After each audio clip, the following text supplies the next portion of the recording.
हर हर महादेव। श्री शिव महापुराण विद्धेश्वर संहिता अध्याय 2। शिव पुराण का परिचय। उन भावितात्माओं मुनियों की यह बात सुनकर श्री सूत जी मन ही मन भगवान शिव का स्मरण करके उनसे इस प्रकार बोले। श्री सूत जी कहते हैं कि हे साधु महात्माओं, आपने बहुत ही अच्छी बात पूछी है। आपका यह प्रश्न तीनों लोकों का हित करने वाला है। मैं गुरुदेव व्यास का स्मरण करके आप लोगों के स्नेहवश इस विषय का वर्णन करूंगा।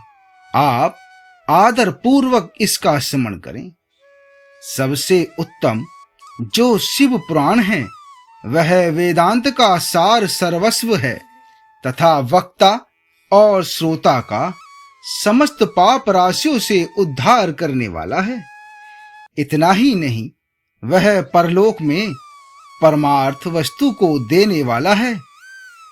कली की कलमश राशि का विनाश करने वाला है। उसमें भगवान शिव के उत्तम यश का वर्णन है। हे ब्राह्मणों, धर्म, अर्थ, काम और मोक्ष, इन चारों पुरुषार्थों को देने वाला वह पुराण सदा ही अपने प्रभाव की दृष्टि से वृद्धि या विस्तार को प्राप्त हो रहा है। हे विप्रवरों, उस सर्वोत्तम शिव पुराण के अध्ययन मात्र से वे कलयुग के पापासक्त जीव श्रेष्ठतम गति को प्राप्त हो जाएंगे। कलयुग के महान उत्पात तभी तक जगत में निर्भय होकर विचरेंगे जब तक यहाँ शिव पुराण का उदय नहीं होगा। इसे वेद के तुल्य माना गया है। इस वेद कल्प पुराण का सबसे पहले भगवान शिव ने ही प्रणयन किया था। विद्धेश्वर संहिता, रुद्र संहिता, विनायक संहिता, उमा संहिता, मात्र संहिता, एकादश रुद्र संहिता, कैलाश संहिता, शतरुद्र संहिता, कोटि रुद्र संहिता, सहस्त्र कोटि रुद्र संहिता, वायव्य संहिता तथा धर्म संहिता। इस प्रकार इस पुराण के 12 भेद या खंड हैं। ये 12 संहिताएं अत्यंत पुण्यमयी मानी गई हैं। हे ब्राह्मणों, अब मैं उनके श्लोकों की संख्या बता रहा हूं। आप लोग वह सब आदर पूर्वक इसका श्रवण करें। विद्धेश्वर संहिता में 10,000 श्लोक हैं। रुद्र संहिता, विनायक संहिता, उमा संहिता और मात्र संहिता, इनमें से प्रत्येक में 8-8 हजार श्लोक हैं। हे ब्राह्मणों, एकादश रुद्र संहिता में 13,000, कैलाश संहिता में 6,000, शतरुद्र संहिता में 3,000, कोटि रुद्र संहिता में 9,000, सहस्त्र कोटि रुद्र संहिता में 11,000, वायव्य संहिता में 4,000 तथा धर्म संहिता में 12,000 श्लोक हैं। इस प्रकार मूल शिव पुराण की श्लोक संख्या 1,00,000 है, परंतु व्यास जी ने उसे 24,000 श्लोकों में संक्षिप्त कर दिया है। पुराणों की क्रम संख्या के विचार से शिव पुराण का स्थान चौथा है।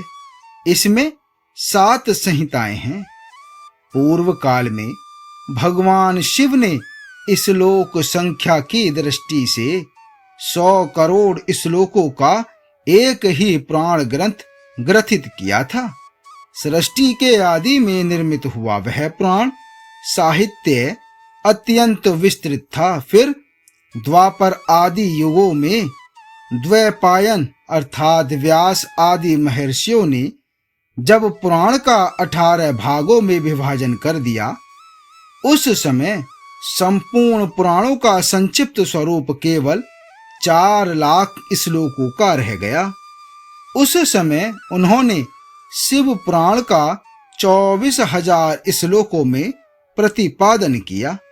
यही इसके श्लोकों की संख्या है। यह वेद तुल्य पुराण 7 संहिताओं में बटा हुआ है। इसकी पहली संहिता का नाम विद्धेश्वर संहिता है, दूसरी रुद्र संहिता समझनी चाहिए, तीसरी का नाम सतरुद्र संहिता, चौथी का कोटि रुद्र संहिता, पांचवी का उमा संहिता, छठी का कैलाश संहिता और सातवीं का नाम वायव्य संहिता है। इस प्रकार ये 7 संहिताएं मानी गई हैं। इन 7 संहिताओं से युक्त दिव्य शिव पुराण वेद के तुल्य प्रामाणिक तथा सबसे उत्कृष्ट गति प्रदान करने वाला है। यह निर्मल शिव पुराण भगवान शिव के द्वारा ही प्रतिपादित है। इसे शैव शिरोमणि भगवान व्यास ने संक्षेप से संकल्पित किया है। यह समस्त जीव समुदाय के लिए उपकारक, त्रिविध तापों का नाश करने वाला, तुलना रहित एवं सत्पुरुषों को कल्याण प्रदान करने वाला है। इसमें वेदांत विज्ञान में प्रधान तथा निष्कपट निष्काम धर्म का प्रतिपादन किया गया है। यह पुराण ईर्ष्या रहित अंतःकरण वाले विद्वानों के लिए जानने की वस्तु है। इसमें श्रेष्ठ मंत्र समूहों का संकलन है तथा धर्म, अर्थ और काम इस त्रिवर्ग की प्राप्ति के साधन का भी वर्णन है। यह उत्तम शिव पुराण समस्त पुराणों में श्रेष्ठ है। वेद वेदांत में वेद रूप से विलसित परम वस्तु परमात्मा का इसमें गान किया गया है। जो बड़े आदर से इसे पढ़ता और सुनता है, वह भगवान शिव का प्रिय होकर परम गति को प्राप्त कर लेता है। आगे का अध्याय 3 में हर हर महादेव।